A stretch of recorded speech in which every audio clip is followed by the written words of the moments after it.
On Thursday, the House passed legislation that changes a key provision within the Affordable Care Act, also known as Obamacare. The bill proposes an increase in the workweek minimum employees need to qualify for insurance under their employers from 30 hours a week to 40. Republicans, along with K Street groups like the Chamber of Commerce and the National Restaurant Association, argue that lengthening the minimum encourages employers to protect more full-time positions. The House is taking action to save the American worker by lifting this threshold to a more realistic 40 hours a week. Having talked to companies, they're going to be pushing more and more of these workers into part-time employment. Others say that this push has less to do with promoting full-time jobs than it does with refusing another 1 to 1.5 million Americans of the coverage they'd receive under Obamacare, which ultimately would save companies money. At present, those who had employees that worked less than 30 hours a week and didn't provide insurance did not have to pay a penalty. So what that did was a lot of employees that couldn't provide insurance, they lowered their worker hours down below 30 so they could escape the penalty. Now they've risen that requirement up to 40 hours so that employees can work more hours and still not have insurance and their employers don't have to pay a penalty. Margaret Flowers is a Maryland pediatrician who now advocates full-time for a nationwide single-payer health care system. She says supporters of the bill, for which 12 Democrats and all Republicans in the House voted, are using a right-to-work argument that has nothing to do with the actual provision. Their argument was that it was an incentive for employers to cut back on their employee hours, and now they're free to work more hours. I think what's really interesting in this situation is that it was the industry and these large trade associations like the Restaurant Association, which were behind the legislation. They were the ones pushing it. The argument that this benefits employers and not employees is reflected in a study, the Center on Budget and Policy Priorities, published Tuesday. The study makes two important points that run counter to the GOP's narrative of job growth and deficit reduction. The first is that the portion of the American workforce that works 40 hours a week is much larger than the one that works 30 hours a week.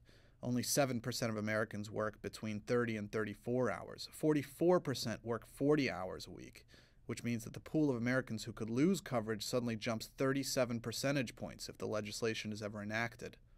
The second point is that raising the threshold would add some $50 billion to the deficit over the next 10 years. With this change, 1 million, over 1 million workers are going to be affected. They're going to be thrown off health insurance.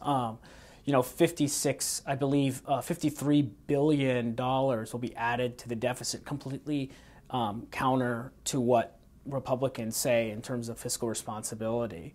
Because of this change, largely because that's lost revenue that the employers would be normally required to pay for in the event that they didn't want to pick up the tab of their workforce, right? And they would just pay the tax penalty, which is part of the design of the mandate. Vijay Das is a healthcare advocate at Public Citizen, a nonprofit consumer rights group that says that the most profound problem with healthcare in the United States is that it's tied to a for-profit structure that thrives on the denial of coverage before anything else. This complexity that we're dealing with, this conversation, is stemming from the fact that America stands alone in the developed world as having health insurance tied to employment, right? And that many analysts and experts and activists continually beat the drum that unless America actually pursues a universal health care program, we're going to have these many challenges for working families to navigate the Byzantine process that is to get health insurance that's quality and affordable in America. Das says Thursday's measure is more important for understanding the relationship between Obamacare and the GOP-controlled Congress in the long term than it is in the coming months.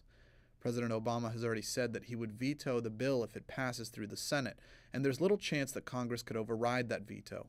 It's important to remember that they're doing this knowing that they're building for a much larger campaign, which is to take the White House in 2016, right? So. You know, this is very much about putting your flag on the ground and trying to set up larger policy debates because a lot of policy making will not be happening out of Washington in the next 2 years. For The Real News, Thomas Hedges, Washington.